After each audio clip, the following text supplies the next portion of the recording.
Hello and welcome everybody to Practice from the Heart with me, Jenn Thompson, a place where we move with intention and purpose. I want to thank you all for showing up and being here with me on the mat. And I also want to acknowledge that I know that it's been a little bit since we've been together. Life has been full and busy, all great things, but we are back here and ready to move and flow. In today's practice, it will be a shorter practice. Feel free to gather any props that you like, blocks if you have them, if you want to have a blanket for the end of your practice, as well as an eye pillow. I highly recommend that during the Shavasana. So let's begin. We're going to start in our child's pose today. So in our child's pose, we're going to honor the body, meaning that if we are feeling comfortable and good in our lower back, feel free to bring those knees wide. Otherwise, we're going to keep the legs narrow underneath the torso. The toes are going to touch in the back, and then the arms are just going to extend long. Our forearms are going to be down. We're going to place the forehead down. I'm going to just press firmly. And we're just going to take a few breaths here just to find that comfortable position. And maybe we're closing our eyes here.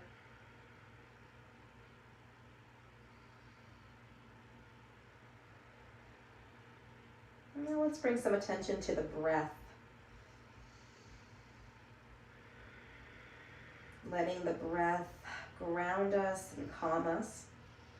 And bringing us to a place of steadiness. And then immediately just start noticing how the breath really brings in a sense of calm.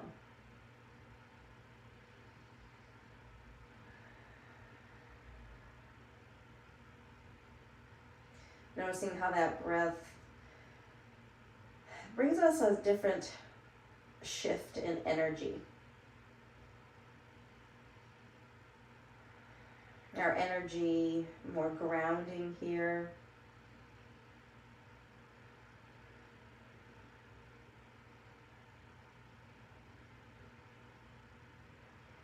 We're going to keep that breath to allow us to stay present, stay grounded as much as possible.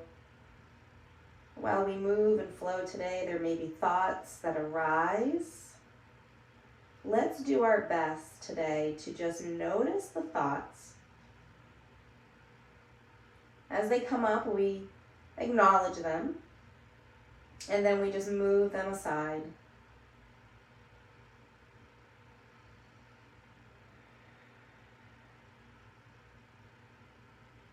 Set a personal intention. Maybe it's something that we are working towards. And we place that in the forefront of our mind. And we revisit as often as we want.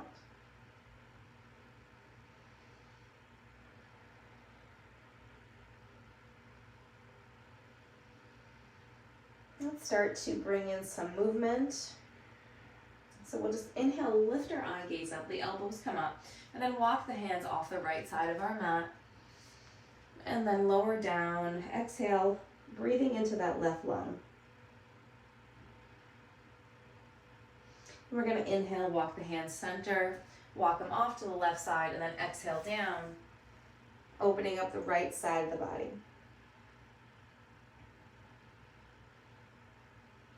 We'll inhale, come back through center. We'll keep those elbows up, but firmly press the forehead down.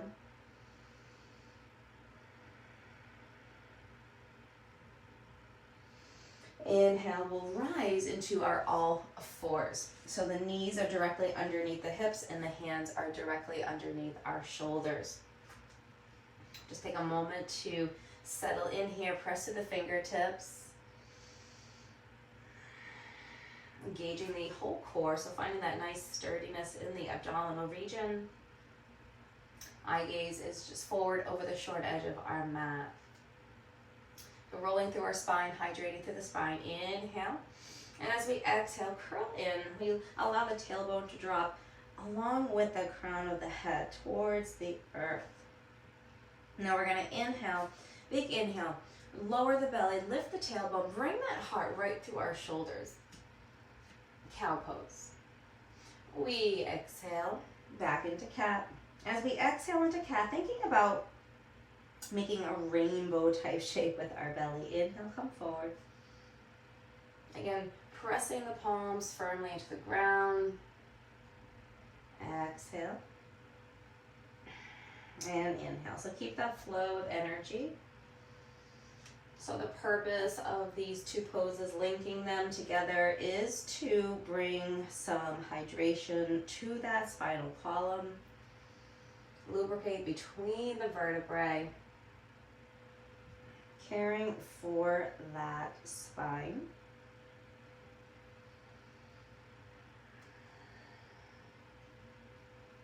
Next time we come forward, we'll hold into our all fours.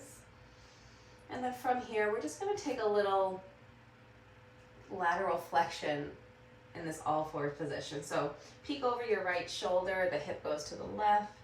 Peek over to the left shoulder, hip goes to the right. And then we're just going to keep this little flow of energy.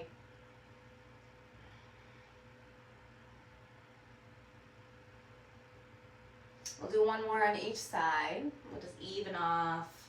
Then we'll just come back into all fours. We're going to tuck our toes and just push the hips back. Let's stretch the bottom of the feet. Now we can hold this in a steady state, or we can maybe even just gently rock forward and back here. Notice how the toes open up.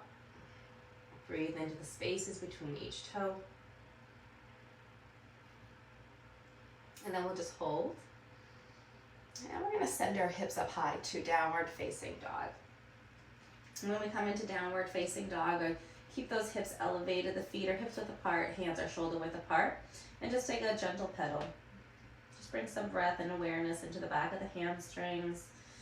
Notice how the spine stays long and the neck stays aligned with the spine. As we acknowledge that the head is just an extension of the spine. And then we'll just hold into our version of downward facing dog, whether it's heels down or bent knees. And then from here, we'll just walk to the top of our mat, on our tippy toes maybe, taking as many steps as we need to here. And then from forward fold, we're just gonna reverse our swan dive, come all the way up.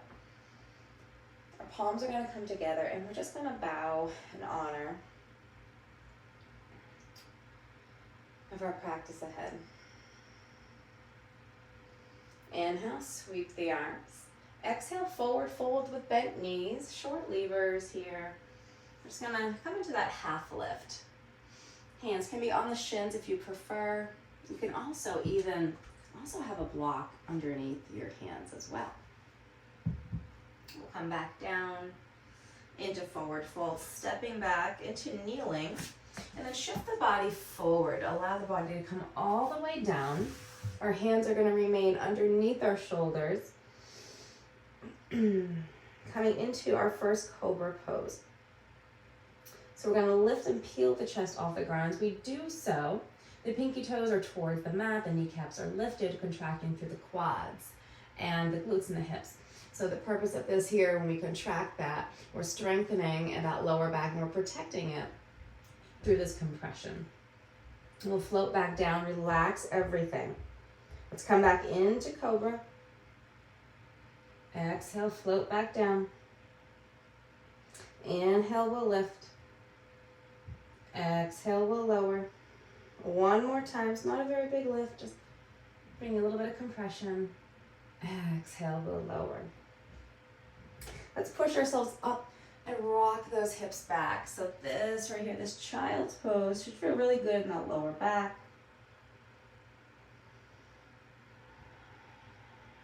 Send some nice cleansing breath into the lower back, maybe even rocking and swaying the hips, massaging the forehead.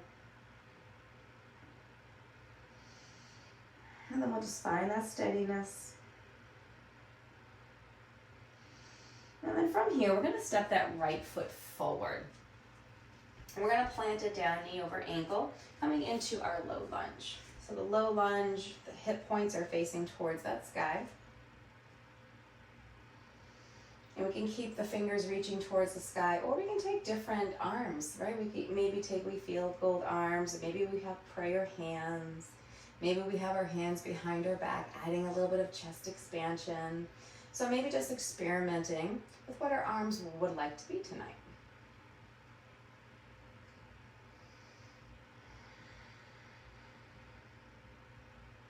And we'll take one more breath here. And we're just going to bring those hands down to the mat. We're going to bring the left toes to the ground, lift up, coming into our runner's lunge. Now, if coming up to the runner's lunge doesn't feel good, you can also just stay in that low lunge position. That is perfectly fine. And then from here, we can place a block underneath our left hand. Left hand stays right direct line of our shoulder. And then we're going to twist, just add a little twist. So the right fingers are reaching towards the toes.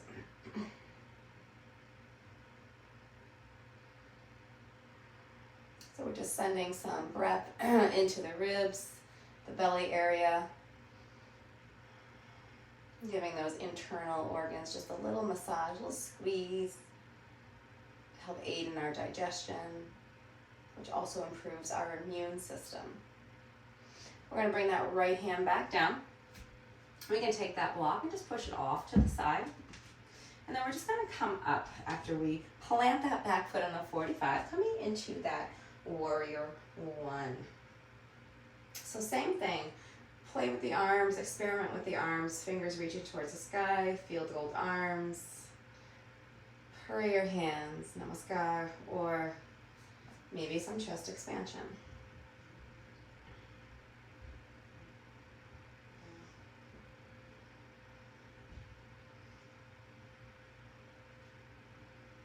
Beautiful, just being very mindful of that forward knee, making sure that it's staying aligned with our ankle. A lot of times that knee wants to fall inward. It's a good cue that we want to activate through our inner thighs. And we'll stay here one more breath. And then we'll bring ourselves back down into that runner's position, lower that left knee down, flatten the foot, step back into that child's pose.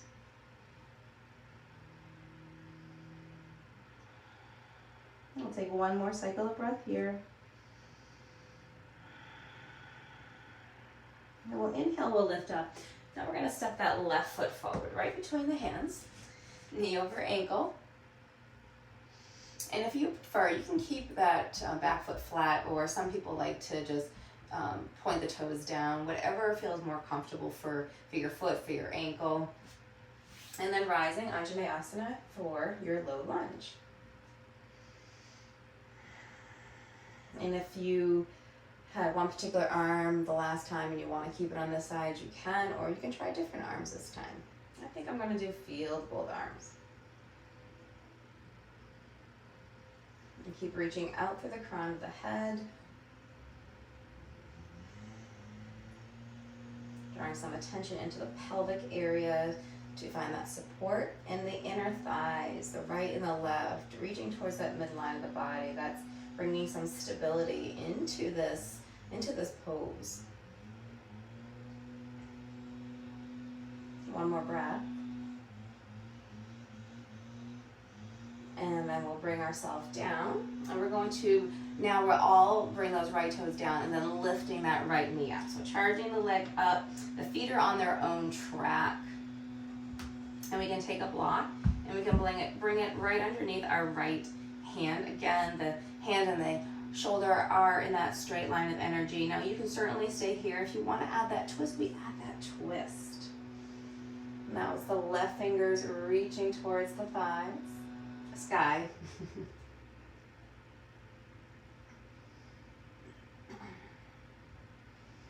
Continuous breathing, finding no areas of stagnicity.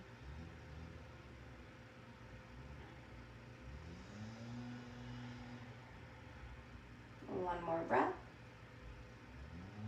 And then we'll flow float that left hand back down. We'll take that block, just kind of push it off to the side here.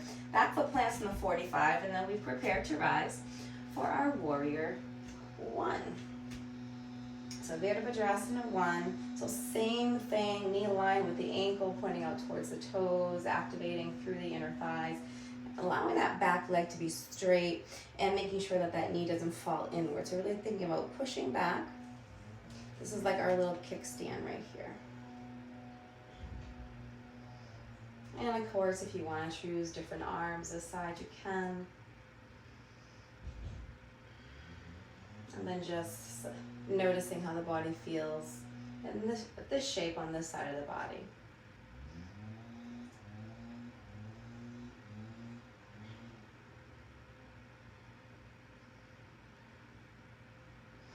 And we'll bring ourselves back down, back to that runner's lunge. Soften that right knee down, step back into child's pose.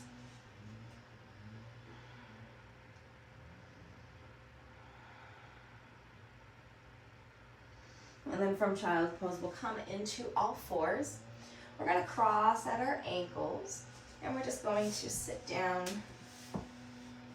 on our bottoms and then extend the legs out. We're going to come into staff pose. So we have a soft bend in our knee. We can even place blocks underneath our knees if we like. We got the heels down, our toes are pointed up, our sit bones are grounded, hands are in the sides of our body. We'll just take a moment to find some length in the spine. And then we'll, keeping that same length, we're going to inhale, reach the arms up. We're going to fold over our legs. And the hands are going to stop wherever those hamstrings are telling us to stop. So maybe the hands rest on the shins, maybe they're able to reach our ankles, maybe the sides of our feet, or maybe we're making that yogi peace sign and hooking onto our big toes, all while keeping that heart towards the toes. Finding moments of stillness here, maybe offering our eyes to close and rest, allowing a deeper connection with the whole practice, the body, the mind, the breath.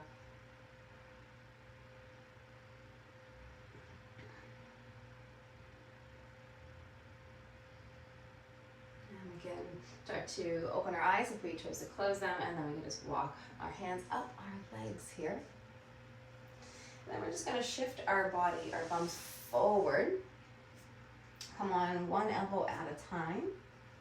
Bring the knees into the chest, and then maybe we rock forward and back and side to side. Maybe even little circles.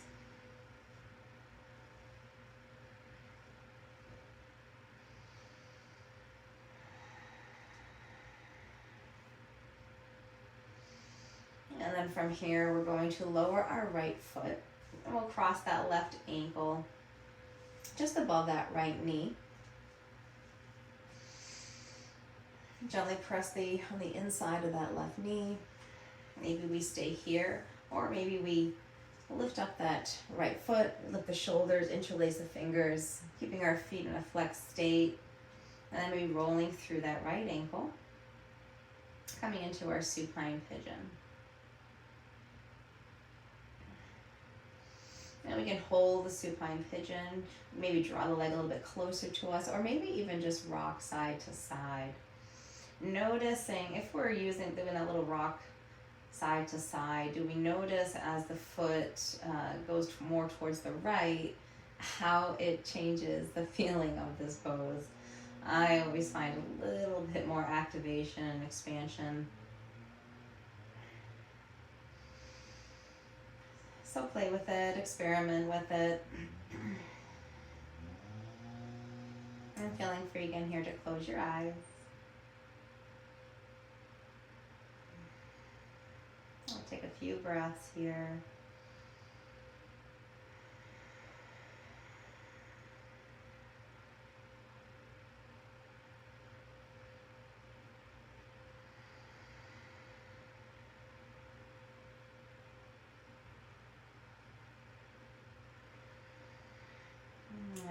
and just simply switch sides.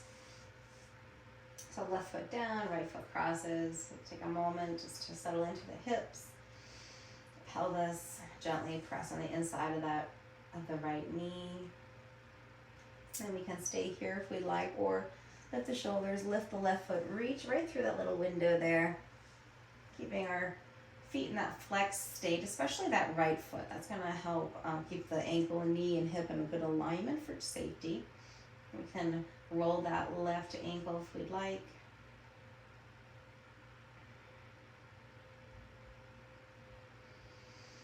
And then the same thing on this side, right? We can just simply hold and feel into this expression, or maybe we just move it, rocking it side to side.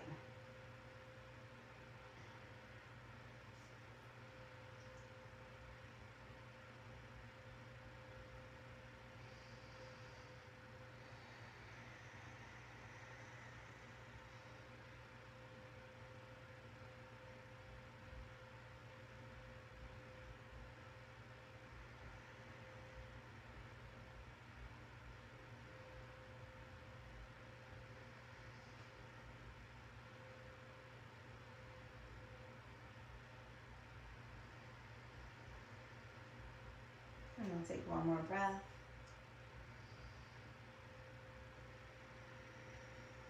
And letting go of those feet. Bring the knees back into the chest once again.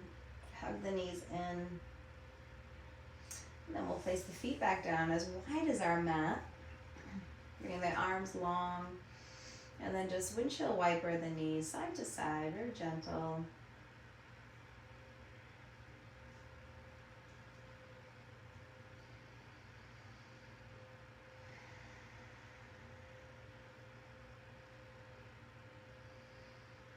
And then we're just going to bring our knees midline of the body here, coming into constructive rest.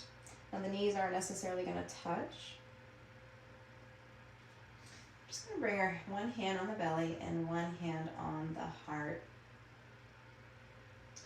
Allow ourselves just to close the eyes and just feel that natural breathing. The chest and the belly rising. So just notice the breath here. Not trying to change it at all.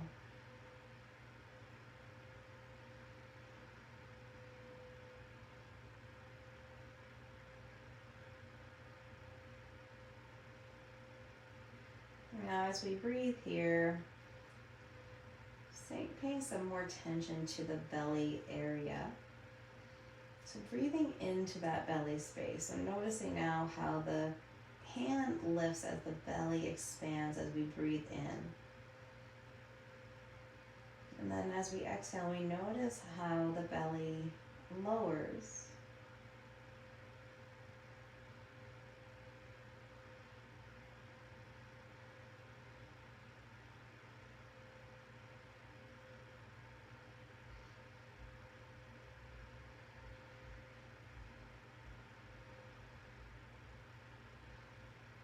Noticing now how the breathing, again, has shifted our awareness and receptive, bringing us into the more calm, the more parasympathetic nervous system.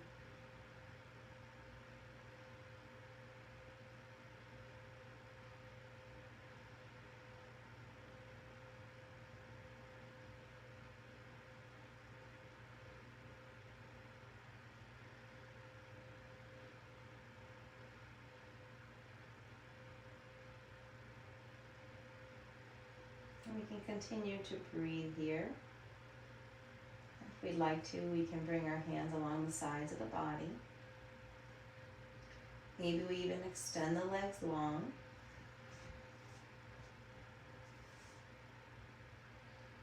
And keep our eyes closed, or maybe they're open.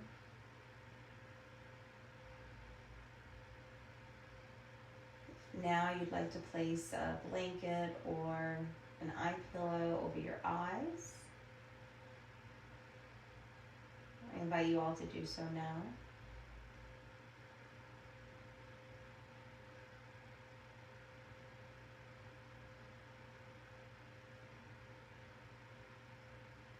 be here for just a couple of minutes in Shavasana.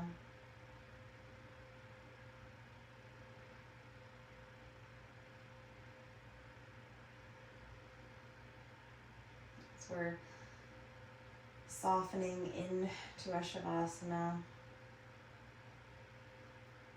rethinking of our intention, or maybe our affirmation or mantra that we set at the beginning of class. Finding ways to achieve whatever it is that we were looking for, that we're longing for.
Before we start to make any sort of physical movements, let's take a cleansing breath. Breathing in the nose fully and completely. We'll open our mouth. We'll exhale out with that audible sigh. So inhale deeply. Open the mouth, let it go. Start to bring some movement into the body, however way you'd like. Toes, fingers, wrist, ankles. Maybe the knees go back, swaying side to side. Maybe we bring our knees into our chest. We're rocking side to side.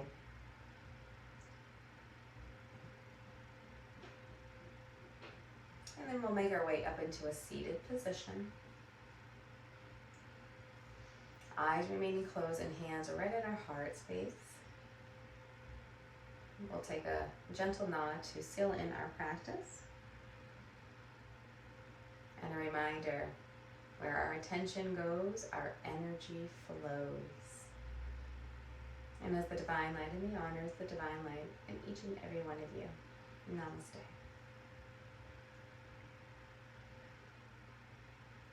Thank you again, everybody, for joining me here with Practice from the Heart with me, Jenn Thompson.